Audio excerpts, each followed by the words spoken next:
Some of you will recognize this name, Jerry Jenkins. He's perhaps best known for writing the best-selling Left Behind series. He joins us today via Skype from Colorado Springs, Colorado, to chat about his newest book called The Chosen, I Have Called You by Name. Jerry, thanks so much for being with us today. We really appreciate having you on. Thanks so much. Great to be with you. Absolutely. So, Jerry, your new novel is based on the Chosen television series, which was created and directed by your son, Dallas Jenkins. So, can you tell us what the TV series is all about, where it's airing, and how much of a reach it's had so far?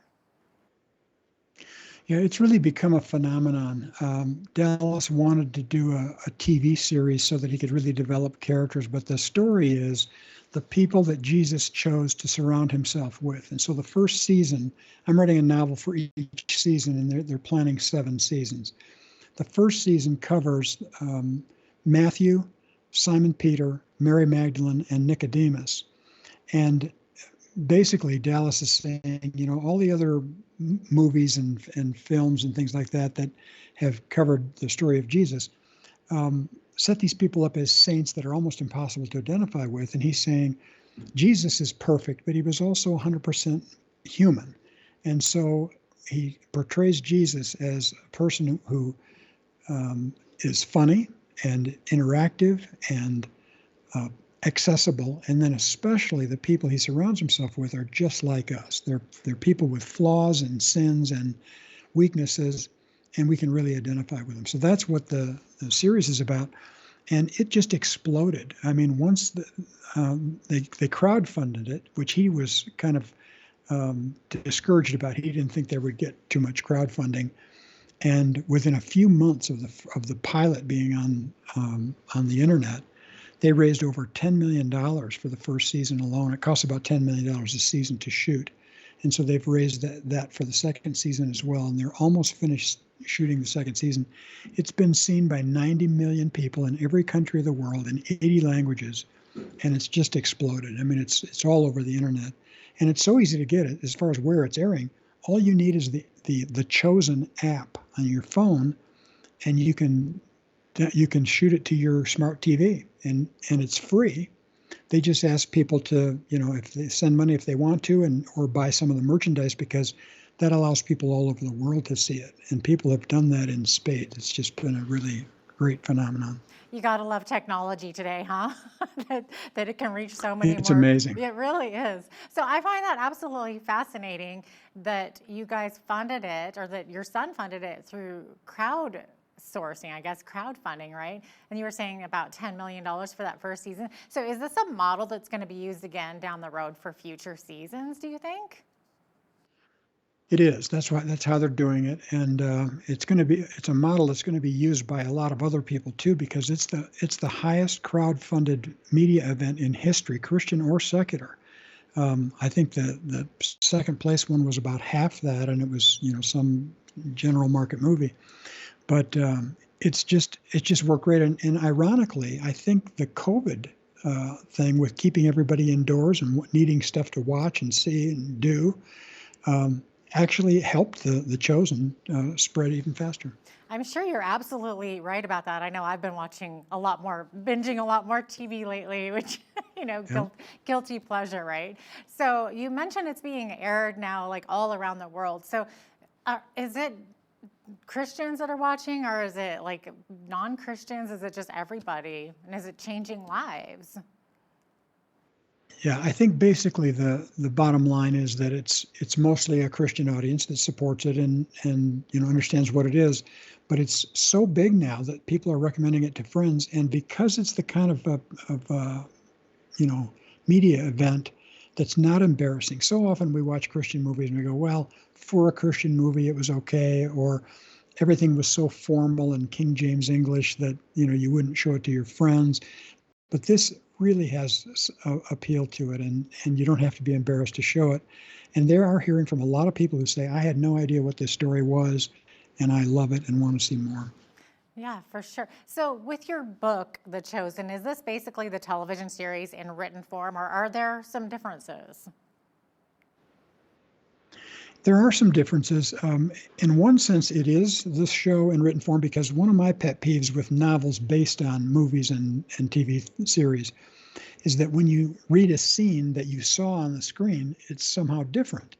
And I don't want it to be that way. When I read a book that, or see a movie of a book I've read, I want that to be the same. I want to recognize it. But what I'm allowed to do, and what the fun of it is, as far as the novel writing, is where I reproduce the scene and exactly the dialogue that you saw on the screen, I'm also including inner monologue, what these characters are thinking, what the ramifications are, and I might even tell backstory even more than the series does, because the series already speculates. They take these scenes from the Bible, and we are very careful never to violate Scripture or have Jesus or any of these people do something they wouldn't do according to Scripture. But we say this is what it could have looked like leading up to this event, and who these people were, and what had them in trouble, and what their problems were. And in the book, I can do even more of that and tell that background. So that's what I think people are enjoying about the novel. Yeah, and I think most people will always say the book is better, and it's because you can kind of get more into the feel of the characters, right, and read their minds and stuff, which is something that doesn't always necessarily translate to the screen, right? Yeah, there are some advantages to being able to write that inner monologue and what people are thinking. And it's been a privilege for me. I mean, I've supported my son's career forever, and I always thought I was just the proud dad, thinking everything he did was great. Not everything he'd done has succeeded, and so I think, well, I guess I just predicted it would be good because I'm his dad. But this one is so special, and I feel the same way about it that other people do. To write the novel, I had to watch every episode of season 1 22 times. And I can tell you, I never got tired of one scene, and they all moved me emotionally every time. And that's a phenomenon. Wow. Well, that's so special that you've been able to kind of partner with your son on this. And of course, like speaking of partners, a Focus on the Family has partnered with you in this book as well. So tell us how they're involved. They're the publisher. So they agreed with me on, for the first 3 books.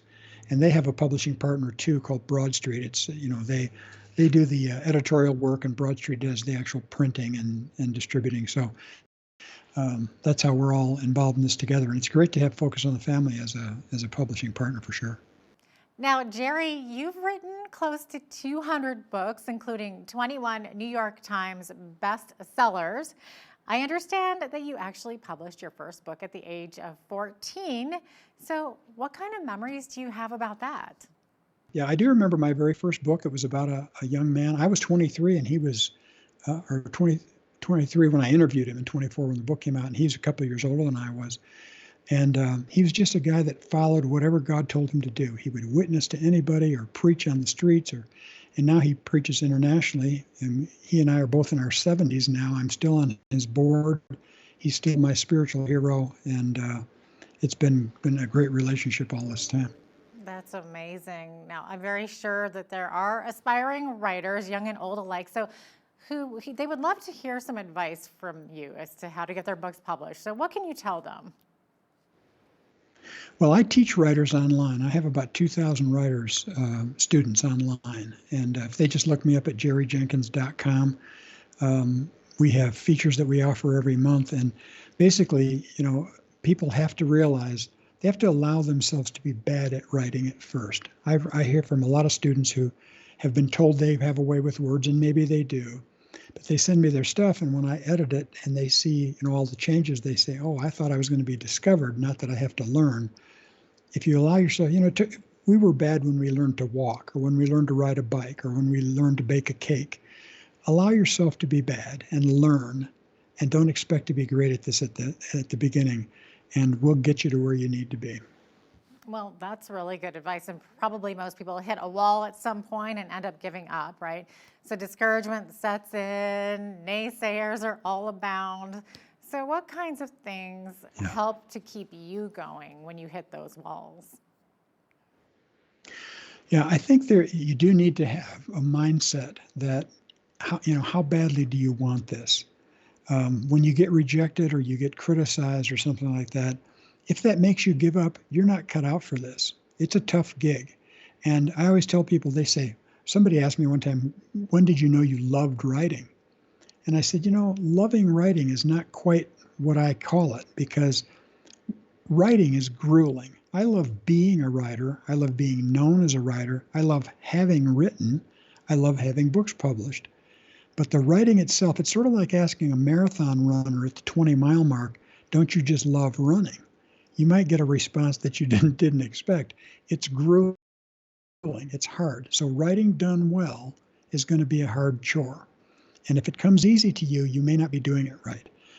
But basically, it's a mindset where you say, I'm not going to quit. I'm not going to give up. I'm going to plow through this and do it, because the end is worth it. It makes it worth it when something comes out and people are changed by it.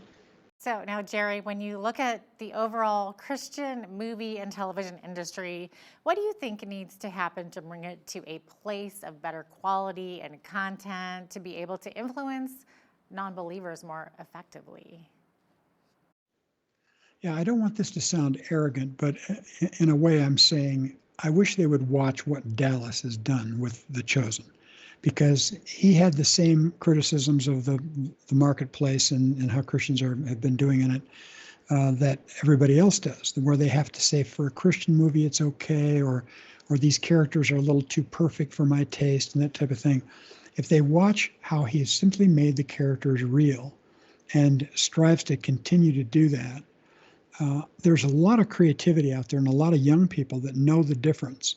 And if they can get involved in the industry and say, this is our ministry, we're going to compete with Hollywood for the eyes and the attention of the masses, we have to do it with quality. We have a power source they don't have. We should be doing better stuff than they do.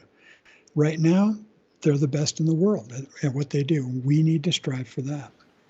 Okay. Now, do Christian authors and filmmakers need to be careful not to compromise biblical truth and the desire to succeed? I know you were kind of talking about that a little bit earlier. Yeah, it's really important, and sometimes we get criticized for The Chosen because there is speculative stuff in it. But we're lovers of the Word. We believe in the inerrancy of Scripture, and we believe in the efficacy of Christ.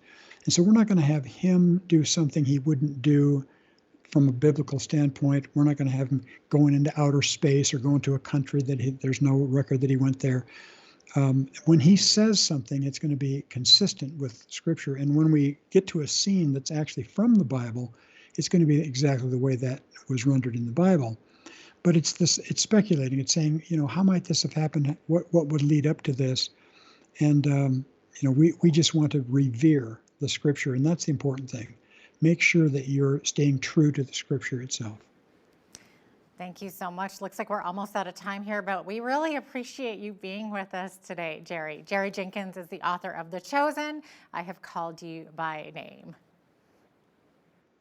Thanks so much for having me.